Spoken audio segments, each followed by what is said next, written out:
Ang tulang 'to ay sariling panulat ni Jade at sa boses ni Jade. Simula nung una, kaibigan lang kita at naging isa sa mga tagahanga mo.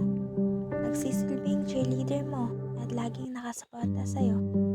Pero bigla na lang, hindi ko na namamalayan na hindi lang pala kita hinahangaan, ngunit unti-unti na rin pala kitang minamahal. Nagsimula sa mga asaran, pagkakwentuhan at grouping sa paaralan. Batid kong nagugustuhan na nga kita.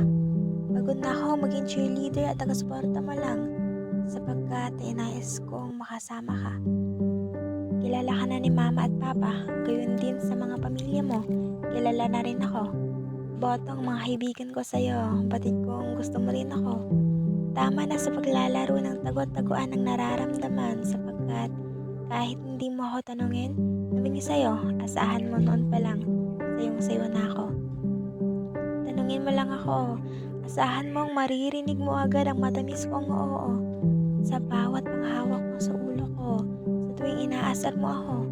Kahit man minsan ay napipiko na ako sa'yo, pero ayaw na ayaw ko na wala yung trato mo na yun sapagkat nasasabi ko sa mga yun. Kulimlim ang kalangitan pag ikay hindi natatanaw o nasisilayan sa bawat araw. Wala akong nais matanaw kundi ikaw at ikaw lang sa araw-araw.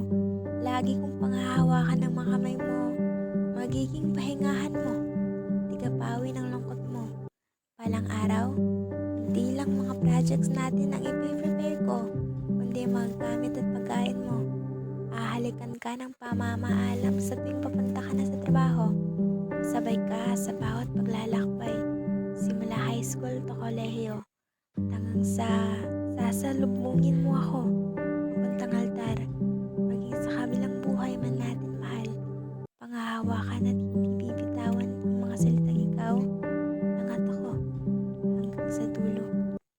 Once again guys, thank you for listening and supporting. Subscribe to my channel. I love you. Mwah!